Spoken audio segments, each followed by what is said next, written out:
Everyone. இன்னைக்கு நம்ம பார்க்குற ஃபர்ஸ்ட் சென்டென்ஸ் என்னன்னா, அம்மா உன்னை கூப்பிடுறாங்க. இது எப்படி சொல்லலாம்? அம்மா உன்னை கூப்பிடுறாங்க. இது வந்து ஃபைட் போட்டதுக்கு அப்புறம், ஒரு சண்டை நடந்ததுக்கு அப்புறம் கூச்சிட்டு படுத்துக்கும்போது அம்மா உன்னை கூப்பிடுறாங்கன்னு சொல்லிட்டு எங்க பிரதர் எங்க சிஸ்டர் சொல்லுவாங்க இல்லையா, அது மோம் இஸ் காலிங் யூ.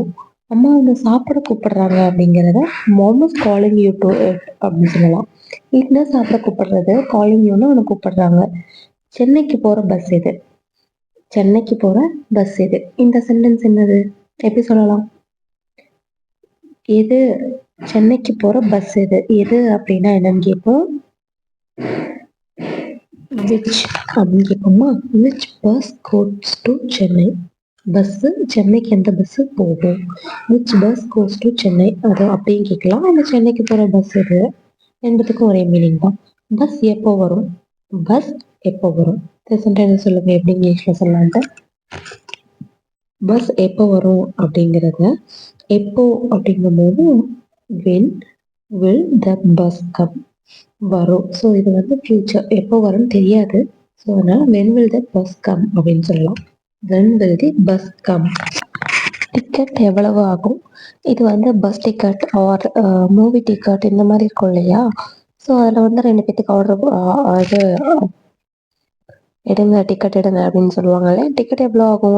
இந்த ஊருக்கு போக டிக்கெட் எவ்வளோ அப்படிலாம் கேட்குறத how much is the ticket அப்படின்னு கேட்கலாம். அடுத்தது இந்த ஊருக்கு போக அப்படின்னு சொல்லிட்டு ஏதோ ஒரு ஊர் பேர் சொல்லிட்டு ஒரு டிக்கெட் கொடுங்க அப்படின்னு சொல்கிறத give me the ticket please.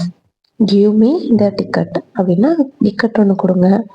The ticket அப்படின்னா ஒரு டிக்கெட் தான் அர்த்தம். ஸோ கிவ் மீ 2 டிக்கெட்ஸ் அந்த மாதிரி நம்பர்ஸ் வச்சு சொல்லிக்கலாம். அடுத்தது அப்பா வீட்டில் இல்லை. யாராச்சும் அப்பாவை பார்க்க வரும்போது சாரி அப்பா வீட்டில் இல்லை, அப்பா இங்கே இல்லை இந்த மாதிரி சொல்லுவாங்க இல்லையா? இது எப்படி சொல்லுவோம்? அப்பா வீட்டில் இல்லை, date is not at home அப்படின்னு சொல்லலாம். இல்லை father is not at home அப்படின்னு சொல்லலாம். ஓகேங்களா? அடுத்த சென்டென்ஸ் என்னன்னு பார்க்கலாமா? உன்னால நிச்சயம் முடியும். இது எப்படி சொல்லலாம்? உன்னால நிச்சயம் முடியும். இந்த சென்டென்ஸ் எப்படி சொல்லலாம் அப்படின்னா, யூ கேன் அப்படின்னா உன்னால முடியும். You can do this definitely அப்படின்னு சொன்னால் இதை வந்து உன்னால செய்ய முடியும் அப்படின்னு சொல்றது. You can do it, you can definitely do it அப்படின்னா உன்னால நிச்சயமா முடியும் அப்படின்னு சொல்றது. You can do this definitely அப்படின்னா இது உன்னால செய்ய முடியும் கண்டிப்பா அப்படின்னு சொல்றது. உன்னால நிச்சயம் முடியும் அப்படிங்கிறது you can definitely do it அப்படின்னு சொல்றது. நீ யாருக்காக கேட்ட? நீ யாருக்காக கேட்ட அப்படின்னு கேட்போம் இல்லையா? அந்த செகண்ட் எப்படி சொல்லலாம்? நீ இது யாருக்காக கேட்ட? யாருக்கு இது வேணும்? அந்த மாதிரி கேட்கறத for whom did you ask. For ஹூம்னா யாருக்காக, டிட் யூ ஆஸ்க் அப்படின்னா நீ கேட்ட. For whom did you ask அப்படின்னா நீ யாருக்காக கேட்ட அப்படின்னு சொல்றது. அடுத்த சென்டென்ஸ் என்னன்னா, ஒருத்தரோட பாஸ்டையோ இல்லை அவங்களோட ப்ராப்ளத்தையோ கேட்டுட்டு நம்மளால ஆன்சர் பண்ண முடியாத சுச்சுவேஷன்ல என்ன சொல்ல நான் அதை கேட்டுட்டு ஒன்றும் எனக்கு சொல்றதுக்கு வார்த்தை இல்லை அப்படின்னு சொல்லுவோம் இல்லையா?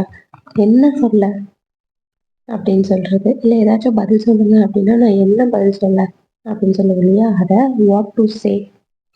வாட் டு சே அப்படின்னா நான் என்ன சொல்ல அப்படின்னு கேட்குறது. இந்த மாதிரி நம்ம டே டு டே லைஃப்பில் பேசுகிற சென்டென்சஸை எப்படி இங்கிலீஷில் பேசலாம்னு தெரிஞ்சுக்கிட்டாலே நார்மலாக ஃப்ளூவெண்ட்டாக இங்கிலீஷ் பேசலாம்.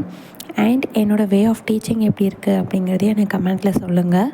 நிறைய பேர் சப்போர்ட் பண்ணுறீங்க, கீப் சப்போர்ட்டிங் மீ. அண்ட் புது புது வீடியோஸ் போடுங்கன்னு சொல்கிறீங்க. கண்டிப்பாக அப்கமிங் வீடியோஸில் நான் அப்லோட் பண்ணுறேன். Stay tune for next video. சேனலை சப்ஸ்கிரைப் பண்ணி ஆளுங்கிற பெல் ஐக்கான் கிளிக் பண்ணிக்கோங்க. அப்போ தான் நான் போடுற வீடியோஸ் உங்களுக்கு இன்ஸ்டன்ட் நோட்டிஃபிகேஷனாக வரும். அண்ட் நியூ வீடியோஸ் போட்டால் பெருசாக ரீச் ஆக மாட்டேங்குது அண்ட் சப்போர்ட் இருக்க மாட்டேங்குது நான் போடுறது.